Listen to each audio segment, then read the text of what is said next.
Today's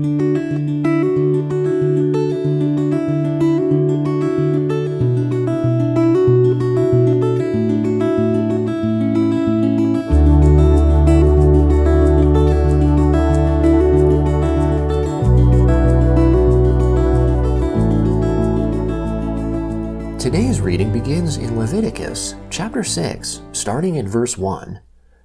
The Lord spoke to Moses, saying, If anyone sins and commits a trespass against the Lord, and deals falsely with his neighbor in a matter of deposit, or of bargain, or of robbery, or has oppressed his neighbor, or has found that which was lost, and lied about it, and swearing to a lie, in any of these things that a man sins in his actions, then it shall be, if he has sinned and is guilty, he shall restore that which he took by robbery, or the thing which he has gotten by oppression, or the deposit which was committed to him, or the lost thing which he found, or anything about which he has sworn falsely. He shall restore it in full, and shall add a fifth part more to it.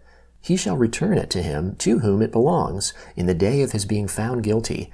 He shall bring his trespass offering to the Lord, a ram without defect from the flock, according to your estimation, for a trespass offering to the priest. The priest shall make atonement for him before the Lord, and he will be forgiven concerning whatever he does to become guilty. The Lord spoke to Moses, saying, Command Aaron and his sons, saying, This is the law of the burnt offering. The burnt offering shall be on the hearth on the altar all night until the morning, and the fire of the altar shall be kept burning on it. The priest shall put on his linen garment, and he shall put on his linen trousers upon his body, and he shall remove the ashes from where the fire has consumed the burnt offering on the altar, and he shall put them beside the altar. He shall take off his garments, and put on other garments, and carry the ashes outside the camp to a clean place. The fire on the altar shall be kept burning on it, it shall not go out, and the priest shall burn wood on it every morning. He shall lay the burnt offering in order upon it, and shall burn on it the fat of the peace offerings. Fire shall be kept burning on the altar continually, it shall not go out. This is the law of the meal offering. The sons of Aaron shall offer it before the Lord, before the altar. He shall take from there his handful of the fine flour of the meal offering, and of its oil, and all the frankincense which is on the meal offering, and shall burn it on the altar for a pleasant aroma, as its memorial portion to the Lord. That which is left of it Aaron and his sons shall eat. It shall be eaten without yeast, in a holy place. They shall eat it in the court of the tent of meeting. It shall not be baked with yeast. I have given it as their portion of my offerings made by fire. It is most holy, as are the sin offering and the trespass offering. Every male amongst the children of Aaron shall eat of it, as their portion forever throughout your generations, from the offerings of the Lord made by fire. Whoever touches them shall be holy. The Lord spoke to Moses, saying, This is the offering of Aaron and of his sons, which they shall offer to the Lord in the day when he is anointed, 1/10 of an ephah of fine flour for a meal offering perpetually, half of it in the morning, and half of it in the evening. It shall be made with oil in a griddle. When it is soaked, you shall bring it in. You shall offer the meal offering in baked pieces for a pleasant aroma to the Lord. The anointed priest that will be in his place from amongst his sons shall offer it. By a statute forever it shall be wholly burnt to the Lord. Every meal offering of a priest shall be wholly burned. It shall not be eaten.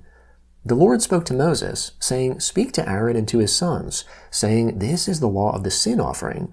In the place where the burnt offering is killed, the sin offering shall be killed before the Lord. It is most holy. The priest who offers it for sin shall eat it. It shall be eaten in a holy place, in the court of the tent of meeting. Whatever shall touch its flesh shall be holy. When there is any of its blood sprinkled on a garment, you shall wash that on which it was sprinkled in a holy place. But the earthen vessel in which it is boiled shall be broken, and if it is boiled in a bronze vessel, it shall be scoured and rinsed in water. Every male amongst the priests shall eat of it. It is most holy. No sin offering, of which any of the blood is brought into the tent of meeting to make atonement in the holy place, shall be eaten. It shall be burned with fire. This is the law of the trespass offering. It is most holy. In the place where they kill the burnt offering, he shall kill the trespass offering, and its blood he shall sprinkle around on the altar. He shall offer all of its fat, the fat tail, and the fat that covers the innards, and he shall take away the 2 kidneys, and the fat that is on them, which is by the loins, and the cover on the liver, with the kidneys, and the priest shall burn them on the altar for an offering made by fire to the Lord. it is a trespass offering. Every male amongst the priests may eat of it. It shall be eaten in a holy place. It is most holy. As is the sin offering, so is the trespass offering. There is one law for them. The priest who makes atonement with them shall have it. The priest who offers any man's burnt offering shall have for himself the skin of the burnt offering which he has offered. Every meal offering that is baked in the oven, and all that is prepared in the pan and on the griddle, shall be the priest's who offers it.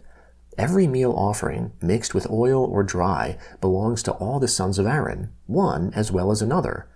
This is the law of the sacrifice of peace offerings, which one shall offer to the Lord. If he offers it for a thanksgiving, then he shall offer with the sacrifice of thanksgiving unleavened cakes mixed with oil, and unleavened wafers anointed with oil, and cakes mixed with oil. He shall offer his offering with the sacrifice of his peace offerings for thanksgiving, with cakes of unleavened bread. Of it he shall offer one out of each offering for a heave offering to the Lord. It shall be the priest's, who sprinkles the blood of the peace offerings. The flesh of the sacrifice of his peace offerings for thanksgiving shall be eaten on the day of his offering. He shall not leave any of it until the morning. But if the sacrifice of his offering is a vow, or a free will offering, it shall be eaten on the day that he offers his sacrifice. On the next day what remains of it shall be eaten, but what remains of the meat of the sacrifice on the third day shall be burned with fire. If any of the meat of the sacrifice of his peace offering is eaten on the third day, it will not be accepted, and it shall not be credited to him who offers it. It will be an abomination, and the soul who eats any of it will bear his iniquity. The meat that touches any unclean thing shall not be eaten. It shall be burned with fire. As for the meat, everyone who is clean may eat it, but the soul who eats of the meat of the sacrifice of peace offerings that belongs to the Lord, having his uncleanness on him, that soul shall be cut off from his people. When anyone touches any unclean thing, the uncleanness of man, or an unclean animal, or any unclean abomination, and eats some of the meat of the sacrifice of peace offerings which belong to the Lord, that soul shall be cut off from his people. The Lord spoke to Moses, saying, Speak to the children of Israel, saying, You shall eat no fat of bull or sheep or goat. The fat of that which dies of itself, and the fat of that which is torn of animals, may be used for any other service, but you shall in no way eat of it.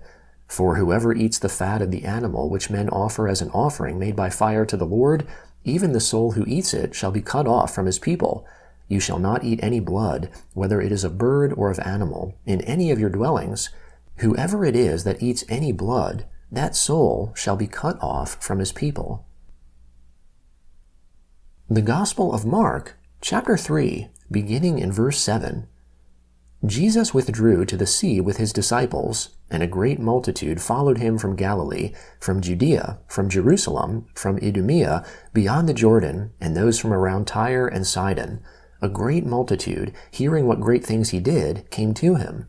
He spoke to his disciples that a little boat should stay near him because of the crowd, so that they wouldn't press on him. For he had healed many, so that as many as had diseases pressed on him that they might touch him. The unclean spirits, whenever they saw him, fell down before him, and cried, You are the Son of God. He sternly warned them that they should not make him known. He went up into the mountain, and called to himself those whom he wanted, and they went to him. He appointed 12, that they might be with him, and that he might send them out to preach, and to have authority to heal sicknesses, and to cast out demons. Simon, to whom he gave the name Peter, James the son of Zebedee, and John the brother of James, whom he called Boanerges, which means sons of thunder. Andrew, Philip, Bartholomew, Mathew, Thomas, James the son of Alphaeus, Thaddeus, Simon the Zealot, and Judas Iscariot, who also betrayed him. Then he came into a house. The multitude came together again, so that they could not so much as eat bread. When his friends heard it, they went out to seize him, for they said, He is insane. The scribes who came down from Jerusalem said, He has Beelzebub, and by the prince of demons he casts out the demons. He summoned them and said to them in parables, How can Satan cast out Satan? If a kingdom is divided against itself, that kingdom cannot stand. If a house is divided against itself, that house cannot stand. If Satan has risen up against himself and is divided, he can't stand, but has an end. But no one can enter into the house of the strong man to plunder unless he first binds the strong man. Then he will plunder his house. Most certainly I tell you, all sins of the descendants of man will be forgiven, including their blasphemies with which they may blaspheme. But whoever may blaspheme against the Holy Spirit never has forgiveness, but is subject to eternal condemnation, because they said, he has an unclean spirit. Psalm 37, beginning in verse 1. Don't fret because of evildoers, neither be envious against those who work unrighteousness, for they shall soon be cut down like the grass, and wither like the green herb. Trust in the Lord, and do good. Dwell in the land, and enjoy safe pasture. Also delight yourself in the Lord, and he will give you the desires of your heart. Commit your way to the Lord. Trust also in him, and he will do this. He will make your righteousness shine out like light, and your justice as the noonday sun. Rest in the Lord, and wait patiently for him. Don't fret because of him who prospers in his way, because of the man who makes wicked plots happen. Cease from anger, and forsake wrath. Don't fret, it leads only to evil doing. For evildoers shall be cut off, but those who wait for the Lord shall inherit the land. For yet a little while, and the wicked will be no more. Yes, though you look for his place, he isn't there. But the humble shall inherit the land, and shall delight themselves in the abundance of peace. Proverbs chapter 10, beginning in verse 3. The Lord will not allow the soul of the righteous to go hungry, but he thrusts away the desire of the wicked. He becomes poor who works with a lazy hand, but the hand of the diligent brings wealth.